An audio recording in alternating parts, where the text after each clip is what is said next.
Hi everyone, hello. Great to be here. My name's Jim Weatherall. I'm going to be talking today about innovation and data and artificial intelligence in AstraZeneca. Before we get started, perhaps just a brief introduction to myself and the organization. So for myself, I'm actually a physicist by training. So the doctor in my name is not a doctor of medicine, but a doctor of physics.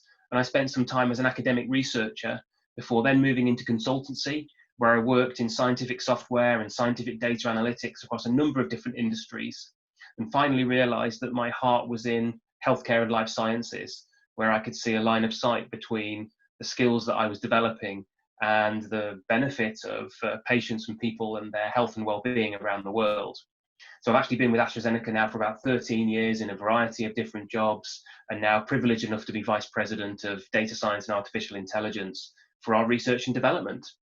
So a little bit about that. Research and development at AstraZeneca covers three core areas. We develop medicines for oncology, so cancer, for respiratory and immunology, so conditions such as COPD, asthma, Crohn's disease, lupus, and so on.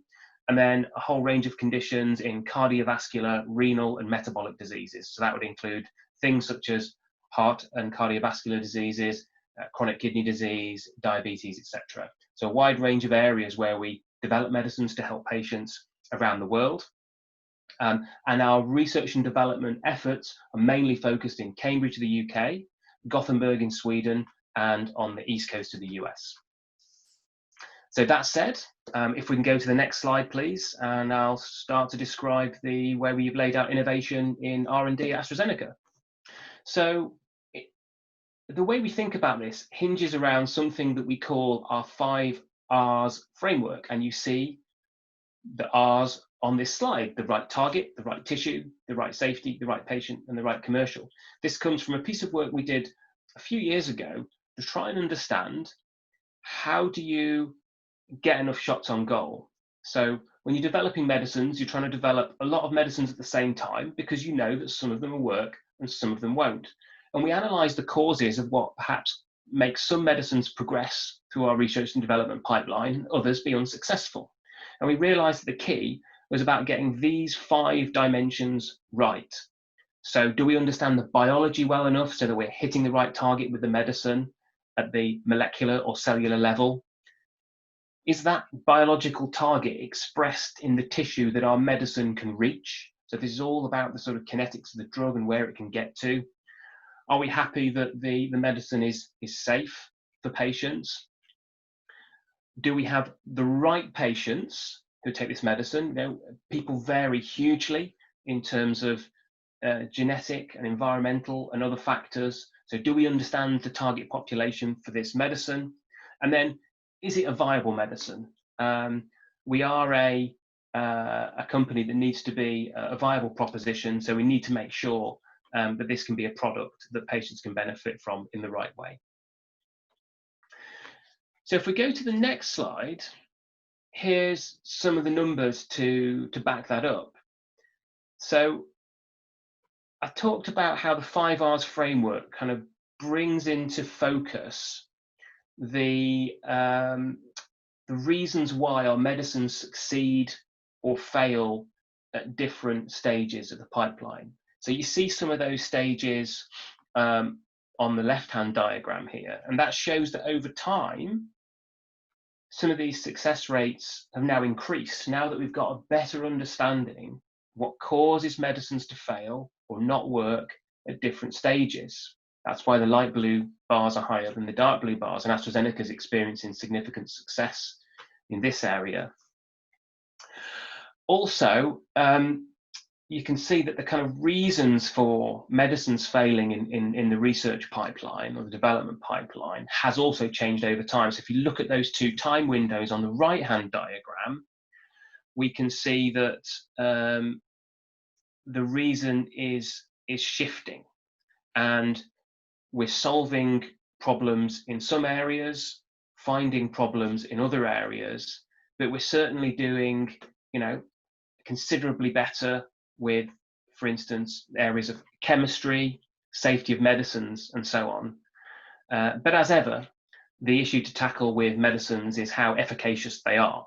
So even if you take care of all the other issues, how do you make sure you understand the biology and the patient population well enough so that you know that your medicine is going to be efficacious? It's going to actually help those patients who have those conditions. So if we move on to the next slide, there's clearly a number of ways you can achieve this. So what I've shown you in those first two slides, none of that is particularly special to data science or artificial intelligence, but that is definitely one tool that is now coming into the foreground to be able to help to drive us further. So you might wonder what is the next diagram to the right of those other diagrams going to look like. Hopefully the picture's going to have improved even still further. But that means we need to stay current and picking up and driving the latest innovations. This is the way we think about the implementation of artificial intelligence in healthcare and life sciences. It's a tool to be used, just like some of the other innovations we've implemented in recent years that have enabled some of those improvements in our drug product pipeline. And so you can read that quote for yourself, and it really says that, AI is not here to replace us, but organizations will be replaced in the marketplace if they don't make effective and optimal use of artificial intelligence. So if we go to the next slide, we can sort of see what the original driver was for AstraZeneca to really start taking this seriously in the first place. This is an incomplete picture. The reason it's incomplete is there are many, many more data sources we now look at, but effectively it's the explosion of the exponential increase of the volumes and variety of data sources and the fact that we can use them to influence decision making at all points along that research and development chain that you see along the bottom of this diagram. If you go to the next slide, you'll see the way we're thinking about how we use the data. And we're on a journey, we're probably somewhere in the middle of that pink arrow at the moment, where we increasingly want to take those data types and more that you saw on the previous slide, forge connections between them, find new scientific hypotheses and discoveries at the nexus and the intersection of those data sets, and ultimately be able to reason over them collectively and truly take advantage of cognitive computing and artificial intelligence to discover which drugs are going to work and to understand disease biology much better. If you go to the next slide, I'll take this story one step further and say, okay, if we harness that data and we're able to reason over it, how specifically does that help us? I like to say it helps us in two basic ways. It allows us to be faster and more accurate. So if we can get medicines through our pipeline more quickly, we get them to the patients that so desperately need them in a more timely fashion, but also we want to be more accurate. As I said before, we want to have more of these medicines that we're investing so many resources and so much effort into developing to be successful. So we think AI can help us to get better scientific insights so that we understand disease biology better, we understand the structure of our medicines better, and we can develop them with greater confidence. Let's have a look at the next slide. So, some examples of what I mean by that. How can we understand, you've heard me say this a couple of times now, how can we understand, enhance our understanding of disease biology using these sort of data-driven and AI-driven techniques to help us understand disease so much better so that we can effectively develop medicines that help? Let's go to the next slide. One of our key initiatives to do this has been to use knowledge graphs. Knowledge graphs are a way of creating a huge interconnected network of all the data and the information that we know. Some of this is mined out of literature using natural language processing.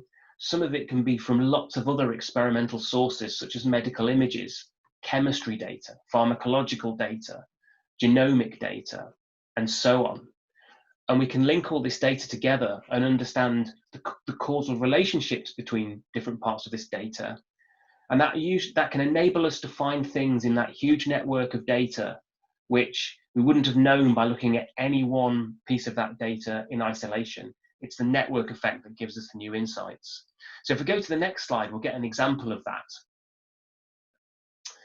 And if we build one more time, we'll see the way we start to ask questions of this network, of which you see a schematic in the background. So we might ask ourselves a question like, which genes are upregulated in chronic kidney disease? And you can do that on a massive scale with these knowledge graphs. If we continue the story, we then might secondarily ask ourselves the question, which genes are genetically linked to chronic kidney disease? And that would apply a secondary filter on the network. Thirdly, we could then ask ourselves the question, which of those targets are druggable? So we may well have found a genetic association, but we need to know if those biological proteins, for instance, or cell surface receptors are actually in such a configuration that one can meaningfully develop a drug that is going to connect with them. And then what are the pathway relationships between all these genes?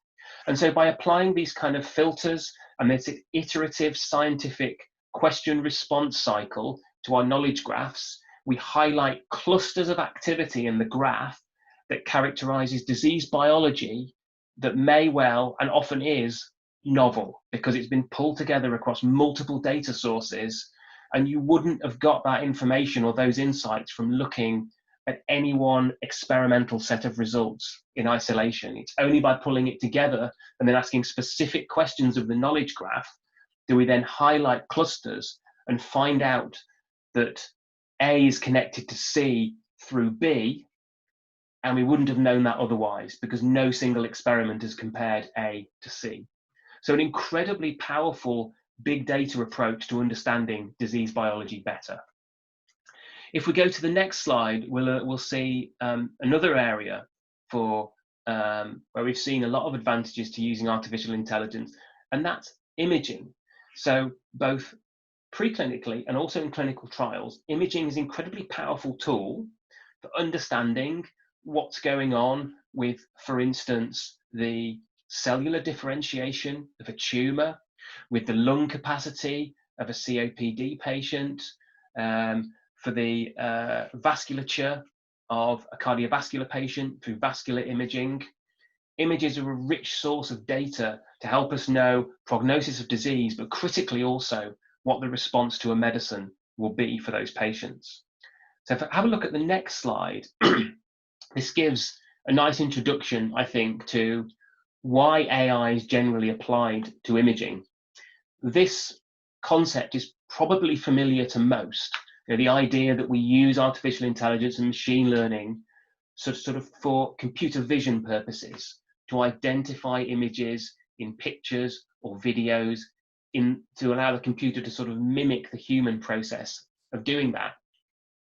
And one of the reasons we want to do that is computers it's very convenient to train a computer to find similarities and differences between similar images.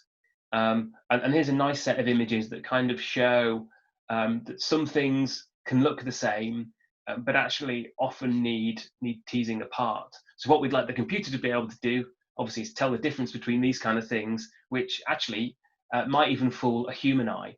If we take a look at the next slide, you'll see some more examples.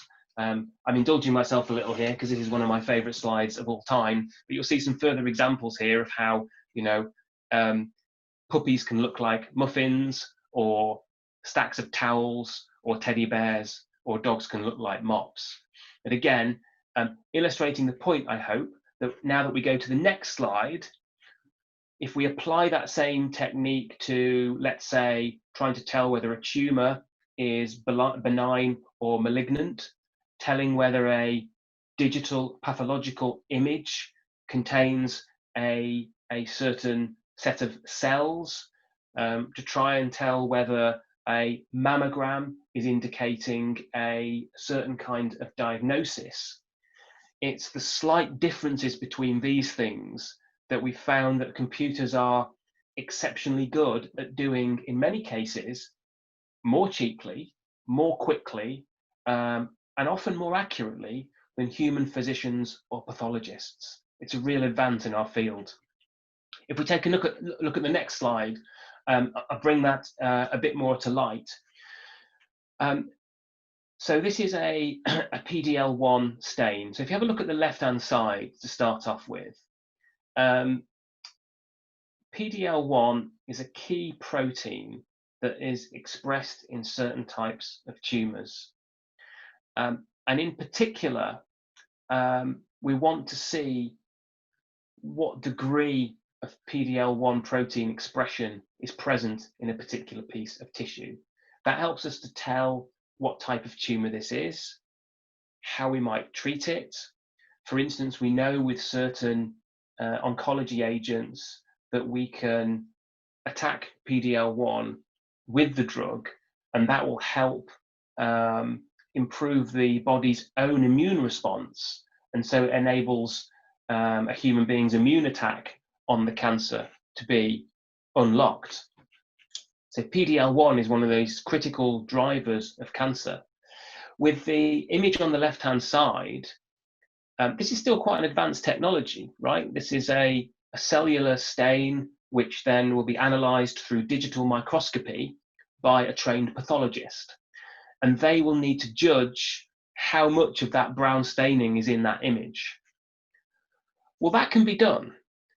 But actually looking at the metrics, it seems very preferable to do this via AI. And in fact, AI can tell you a lot more. It can not just measure the amount of brown staining, but it can do some cellular differentiation for you as well, which is the different colors on the right-hand side of this picture, and how we've sort of trained the algorithm to tell the difference between immune cells and tumor cells and structural fibroblast cells and things of that nature. So it's still a very sophisticated approach, but as you can see, quicker, easier, and actually less error prone. So critical information for understanding cancer, whether drugs will work against certain kind of cancers, and direct application of AI and computer-based learning to solving this problem. If we go to the next slide, you'll see an example of how we're trying to, or rather, let's take a step back and say, we don't just want to implement these techniques in isolation. Rather, we're always trying to think of the big picture. And that's why we are, involved in this project around creating, as it says here, the Google map of cancer. So for instance, that imaging project that you just saw and that technique will absolutely be a part of this. But what we want to do through our collaborations with the various other partners you see on this slide is then to be able to link that image data and the findings from that automated image analysis to lots of other kinds of experimental data that's relevant for cancer, so that we get what I call a 360-degree view of the disease, and we can really understand it from lots of different angles, from lots of different scientific data sources. Let's go to the next slide. Let's talk about our final example, which is new approaches, particularly in the clinical space, and that come much closer to directly impacting the lives of patients. So if I have a look on the next slide, this is some examples from our digital health program of devices and other approaches that are directly rolled out via our clinical trials or into healthcare systems that we support to help patients every day. So think about the Internet of Things and how devices are driving more personalization, more data collection, more closed feedback loops so that individuals can manage their health and take steps to optimize their life. We're heavily involved in this. So we put technologies in place to help people progress through our clinical trials. We provide devices, whether they be smartwatches, skin patches, something for measuring respiratory rate. We give out inhalers with a Bluetooth chip on so that you can sort of measure how often you're using your inhaler, and then use a predictive algorithm to say whether somebody might be likely to suffer an asthma attack or be hospitalized in the future. All of these things are critical means of acquiring more data and more predictive ability so that people can proactively manage their health and their condition. So let's move to the next one, please. I really want to emphasize the point that a lot of this is done in collaboration. So I certainly didn't want the previous examples to appear as though this is something, AstraZeneca kind of looks inside and kind of does.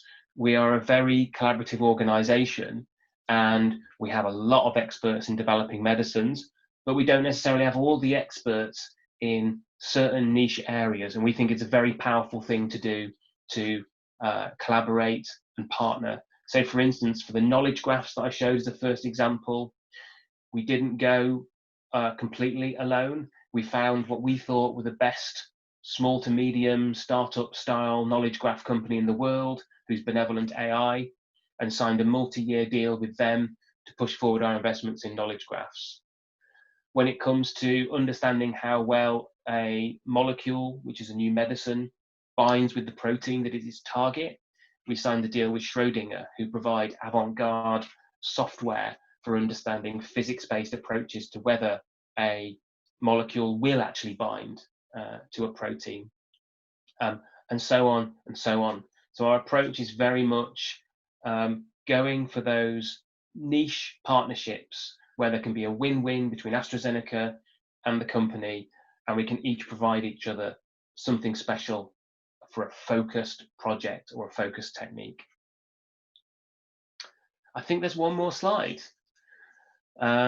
So we're expanding all the time. I think that's the positive message, that in terms of data science, artificial intelligence, particularly in research and development at AstraZeneca, we are hiring in an ongoing fashion because this is an expanding area for us. So it's a great sign that we're going up that maturity curve very quickly. This is clearly part of the future, and as I said a number of times, this is think right back to that statement at the start about AI being an enabler, not something to replace us, but actually we need the experts to be able to harness AI and enable us to develop that next generation of medicines for patients that so desperately need them.